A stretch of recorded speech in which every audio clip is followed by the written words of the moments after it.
D'après vous, quelle est la différence entre un manager et un entrepreneur? Est-ce que c'est pareil? Est-ce que c'est différent?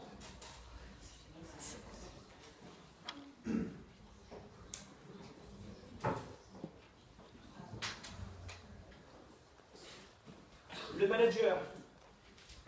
Oui. Le manager, il gère les équipes d'une entreprise qui n'est pas forcément la sienne. Effectivement. Et l'entrepreneur? Voilà, c'est son entreprise, d'accord? Donc le manager, effectivement, le manager est un salarié. Alors parfois un salarié extrêmement bien payé. Vous prenez le PDG de Carrefour, le PDG de Air France, ce sont des managers, d'accord? On a beaucoup de managers chez McDo, sauf qu'ils ne sont pas au même niveau en termes d'échelle salariale et de responsabilité, bien sûr. Mais le manager, c'est celui qui va gérer une entreprise pour le compte de ses actionnaires, d'accord? Si on parle du manager, du top management, d'accord? L'entrepreneur, c'est celui qui va être propriétaire de toute ou partie du capital de son entreprise. Donc ça peut être un repreneur, si vous décidez, si vous êtes boucher et que vous décidez de racheter une boucherie parce que vous en avez marre de travailler pour un patron, vous allez reprendre une boucherie, vous allez être entrepreneur-repreneur, d'accord? Vous allez racheter un fonds de commerce existant. Ça peut être l'entrepreneur créateur, donc vous allez créer une boucherie par vous-même, d'accord? Donc vous n'allez pas racheter une boucherie déjà existante, vous allez simplement une rue complètement neuve, si je puis dire. Et vous avez l'entrepreneur innovateur, c'est celui qui va créer soit un nouveau produit, soit un nouveau marché, soit les deux. D'accord? J'ai encore dit d'accord, parce que ce matin on m'a dit que j'avais la mauvaise tendance de dire d'accord à la fin de chaque phrase. Donc, nous c'est de celui-là qu'on va parler aujourd'hui. C'est de celui-là qu'on va parler aujourd'hui. Est-ce que vous avez un exemple d'entrepreneur innovateur qui vous vient tout de suite en tête? J'ai cru l'entendre. Steve Jobs, d'accord? Il a créé une entreprise sur un marché qui n'existait pas à l'époque.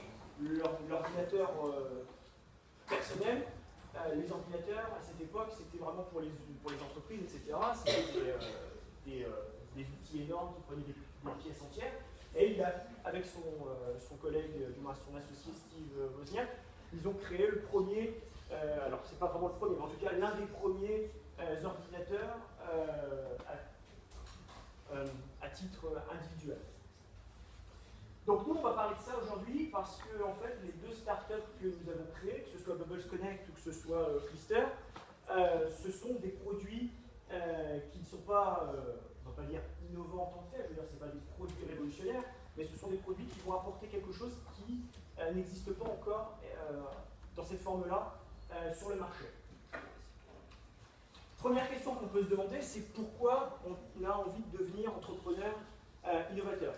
Alors, toutes ces raisons-là, ce sont des raisons purement subjectives, parce qu'il y a autant de raisons que d'entrepreneurs. C'est pas parce que nous, on est parti sur ces 4 points-là, que tous les entrepreneurs innovateurs vont devenir entrepreneurs innovateurs pour les mêmes raisons. C'est un parcours individuel, c'est un parcours de vie qui vous amène à un moment ou à un autre avoir cette envie de devenir entrepreneur, et ces raisons sont propres à chacun. Premier point, généralement, et souvent les entrepreneurs vont vous dire cette chose-là, c'est que on s'ennuie dans un job normal. Qu'est-ce qu'on entend par un job normal? C'est tout simplement un job dans lequel on a vite fait le tour et que lorsqu'on se lève le matin pour aller travailler, on n'est pas forcément super joyeux d'aller bosser parce que on se dit que ce qui va se passer aujourd'hui, ça va être très proche de ce qu'on a fait hier et ce sera très proche de ce qu'on va faire demain. Donc à un moment, on a envie d'avoir un petit peu de piment et on a envie de se dire pourquoi continuer à bosser en tant que salarié dans une entreprise si j'ai l'opportunité de créer ma propre entreprise et de maîtriser mon destin. La deuxième raison, ça peut être l'envie d'apporter une solution à un problème qui nous est propre ou un problème commun à notre entourage. Le fait d'identifier un problème récurrent chez vos clients potentiels, ça va peut-être vous donner cette envie de trouver une solution pour résoudre ce problème.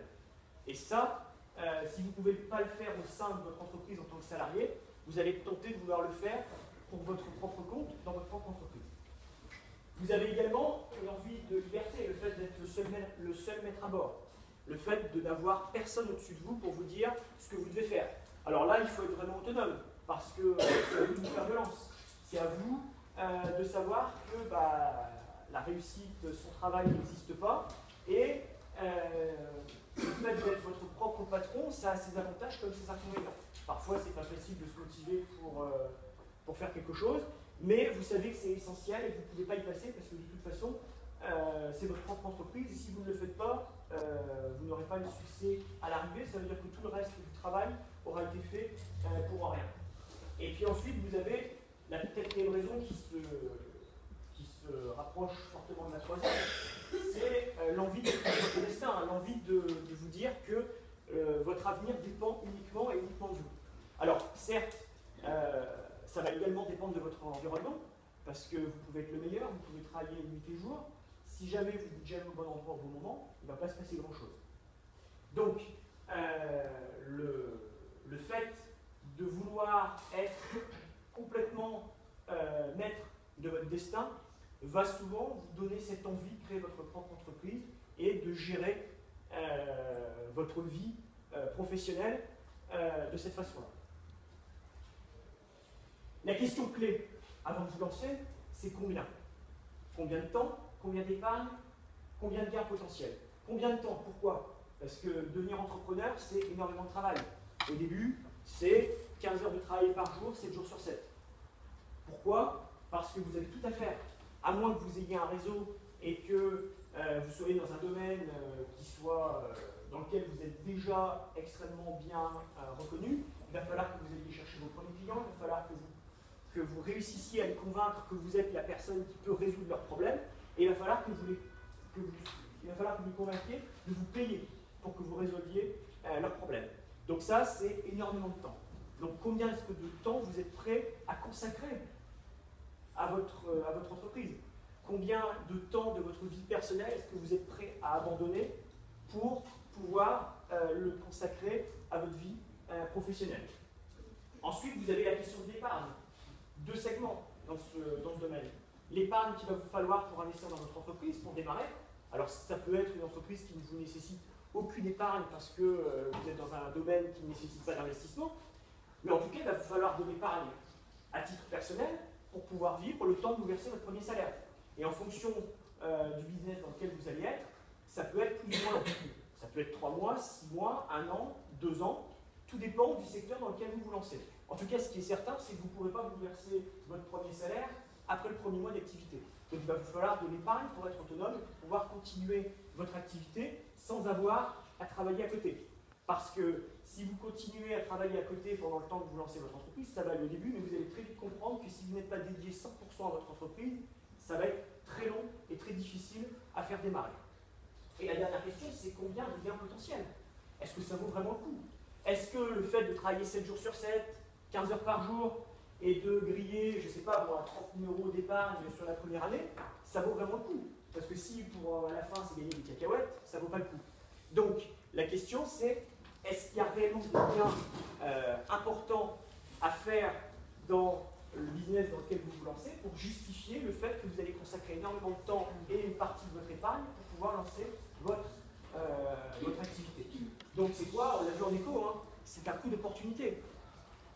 Qu'est-ce que vous êtes prêt à abandonner pour avoir autre chose en retour? D'accord? Donc c'est cette question-là. Combien? Combien de temps? Combien d'épargne? Combien de gains potentiels? Est-ce que ça vaut réellement le coup de tenter l'aventure? Bon, mon parcours, je ne vais pas vous le faire, puisque vous connaissez, hein, je vous ai... Comment?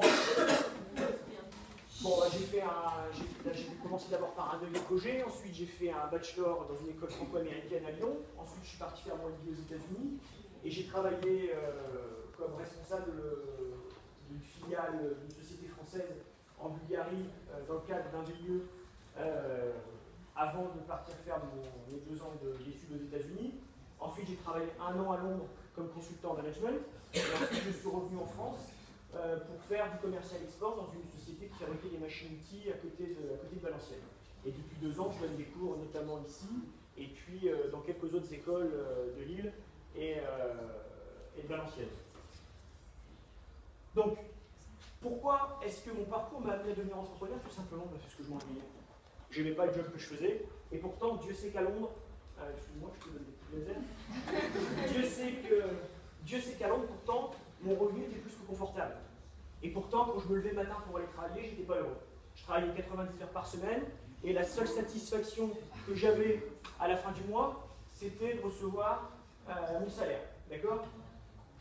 Aujourd'hui, je travaille plus que 90 heures par semaine, je n'ai toujours pas de salaire, mais je suis 10 fois plus heureux. Donc, c'est quelque chose qui va vous amener votre parcours. En fait, c'est votre parcours de vie qui va vous amener à un moment ou à un autre à avoir envie de devenir entrepreneur.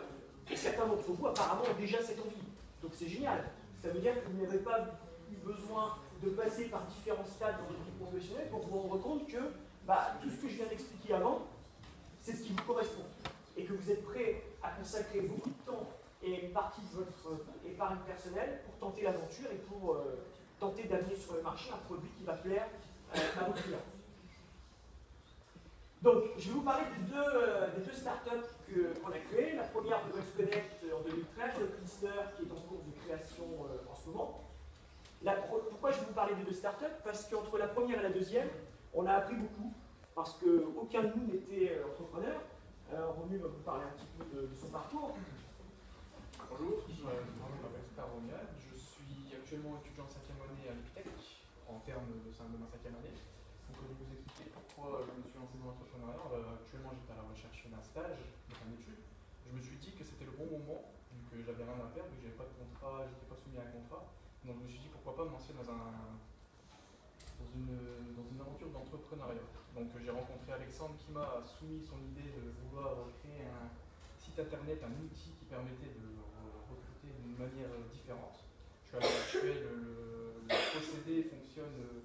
Un candidat qui veut être recruté a plus potentiel. Le recruteur va plus regarder ses expériences passées et ses diplômes que par sa personnalité et ses compétences. Donc j'ai complètement apprécié l'idée d'Alexandre et c'est donc pour cela que j'ai rejoint son entreprise. Et donc par le biais de la création de cette entreprise-là, il y a eu l'idée de Clister qui m'a paru aussi tout à fait viable. Et c'est donc pour cela que je me suis lancé. Il faut savoir qu'en tant qu'entrepreneur, nous ne savons pas tout forcément. Donc il faut se lancer, même si nous ne savons pas tout. Nous sommes là pour apprendre davantage. Et donc c'est pour cela qu'il faut se lancer en tant qu'entrepreneur pour pouvoir voir et vivre l'expérience pour voir ce que ça donne.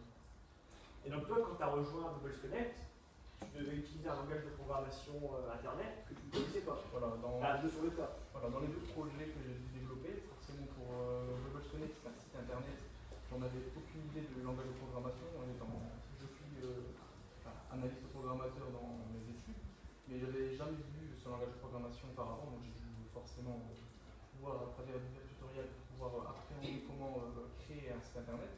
De même pour l'application qui est actuellement disponible sur la version Android des smartphones. J'en avais aucune idée de comment développer ça, et donc je me suis lancé parce que je savais très bien que pour pouvoir commencer dans la vie, il faut quand même apprendre davantage. Je me suis lancé en plein entrepreneuriat. Donc voilà, donc la première startup, Bubbles Connect, c'est un site de recrutement, comme Romuald vous l'a dit, sur lequel on est en train d'essayer d'apporter un nouveau concept, à savoir celui de se focaliser sur le potentiel du candidat. Aujourd'hui, il y a encore beaucoup d'entreprises qui recrutent par la voie traditionnelle, soit en postant des offres d'emploi et en recevant des CV, soit en passant via LinkedIn, mais il y en a encore très peu qui le font. Mais que ce soit le CV ou que ce soit LinkedIn, c'est toujours la même chose qui ressort, c'est le diplôme, le nom de l'école que vous avez faite, le nom des entreprises dans lesquelles vous avez travaillé avant. Forcément, si vous êtes sorti du lycée Henri IV à Paris, que vous avez fait HEC et que vous avez 10 ans d'expérience chez L'Oréal, et que vous postulez pour un poste chez, je sais pas, pas le bon exemple, chez Carrefour, et que vous postulez pour un poste chez Auchan, vous avez de fortes chances d'intéresser le recruteur, parce qu'il va dire, ah bah oui, c'est un HEC, il a fait Henri IV, il a déjà de l'expérience dans la grande distrib, donc on va le recevoir en entretien.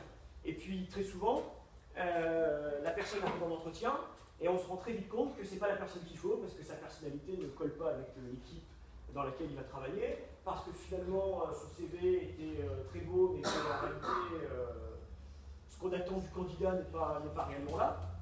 Donc, l'objectif de Bubble Connect, ça va vraiment être de proposer un nouvel outil qui n'est pas encore fini. Hein. Je vous dis tout de suite, si vous allez sur le site, vous verrez que c'est encore un site qui est en cours de construction, puisque là, on est en train justement de construire le produit. Mais en tout cas, c'est un outil qui vise à se focaliser vraiment sur le potentiel du candidat et pour pouvoir maximiser en tout cas la chance de certains candidats qui n'auraient même pas leur chance d'être retenus en entretien et qui seraient éliminés dès la présélection par le CV parce qu'ils ne viennent pas de l'industrie concernée, parce qu'ils n'ont peut-être pas fait la bonne école, parce qu'ils n'ont peut-être pas le bon réseau. D'accord ?